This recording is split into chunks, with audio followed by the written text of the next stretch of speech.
This is Providence Television International, the game changer. Welcome to the Week in Review on Providence Television International. I am Ugbebo Ikekwa.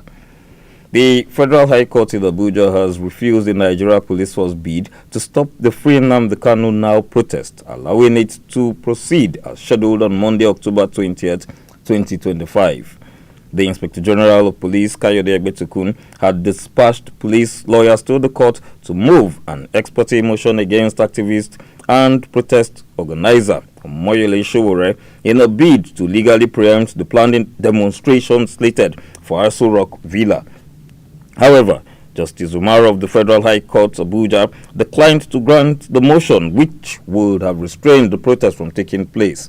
Reacting to the judicial decision, the protest convener, Omoyele Sowore, affirmed the court's decision as a victory for civil liberties. The demonstration, organized under the hashtag Free the Kanu Now, is intended to draw attention to the prolonged detention and legal fate of Nnamdi Kanu, the leader of the proscribed indigenous people of Biafra. The International Monetary Fund has revealed that Nigeria is not among Africa's fastest growing economies, as countries such as Benin Republic, Cote d'Ivoire, Ethiopia, Rwanda, and Uganda continue to lead the continent's economic growth trajectory. The director of IMF's African Department, Abebe Selassie, disclosed this during the launch of the Sub-Saharan Africa's latest economic outlook at a press briefing on Thursday. He stated that the countries presently leading Africa's economic growth were enhanced by sustained policy reforms, improved fiscal management, and investment in infrastructure and manufacturing. The Obi of Onitsha, Igwe Nnemeka Achebe, has expressed concern that political attention across the country has shifted towards the 2027 general elections, while hunger, poverty, and insecurity continue to afflict millions of Nigerians. Speaking during the 2025 Ofala Festival in Onitsha, Anambra State on Friday, the monarch stated that the neglect of governance by the political class for early alliances ahead of the next elections is worsening Nigeria's economic and social challenges. Igwe Achebe warned that the pursuit of political ambition will further deepen hardship and instability nationwide, just as majority of the Nigerian populace continue to experience the rise of living costs despite ongoing economic reforms. Meeting with members of a pilgrimage from Russia, Pope Leo XIV praised their initiative to make the journey to Rome, emphasizing that every Christian is a living stone in the building of the church. The pontiff encouraged the group to continue their Christian journey with the same fervor after the pilgrimage is over, while reminding the group that they are responsible for the growth of their local church by bearing one another's burdens. He called on families, parishes, and communities to be examples of love, solidarity, and mutual respect toward everyone they meet, stressing that in this way, the fire of Christian love can be kindled, capable of warming even the coldest and hardest of hearts.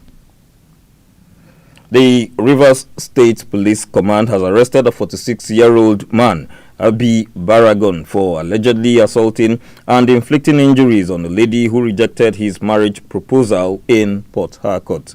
Spokesperson for the Rivers State Police Command, SP Grace Iringe Koko, on Friday disclosed that the arrest followed a viral video circulating on social media in which the victim raised alarm after being assaulted by the suspect, who fled immediately after the attack.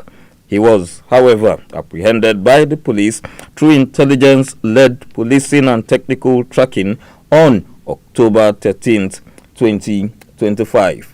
During interrogation, the suspect voluntarily confessed that he used bottles to stab the victim after rejection of his marriage overtures, when the victim discovered he was already married with 4 children. Nigeria's Super Falcons captain Rasheedat Ajibade, goalkeeper Chiamaka Nnadozie, and the senior women's national team are among the nominees for the 2025 CAF Awards following their outstanding performances in the year under review. The Confederation of African Football officially revealed the nominees for the women's categories on Friday, with Nigerian players and teams dominating the shortlist across multiple categories.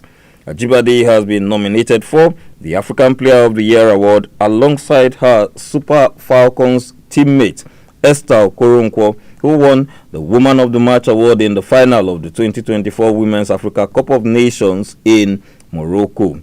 Ajibade was voted player of the tournament at the 2024 WAFCON, where she was named Woman of the Match in 3 of Nigeria's 6 games. In the Goalkeeper of the Year category, Nigeria's Chiamaka Nnadozie, who plays for Brighton Hove and Albion of England, has been nominated for the 3rd consecutive year. The 24-year-old has won the award for 2 consecutive years and is now eyeing her 3rd. Nigeria's Super Eagles have made a notable leap in the latest FIFA World Rankings, climbing 4 places from 45th to 41st globally and securing the 5th spot in Africa. The rise signals a steady resurgence for the Super Eagles on both the continental and global football stage. However, Morocco, Senegal, Egypt and Algeria continue to dominate Africa's football hierarchy, holding the top 4 positions ahead of Nigeria in the latest FIFA World Ranking. And that is the week in review on Providence Television International. Thanks for watching. Please stay tuned.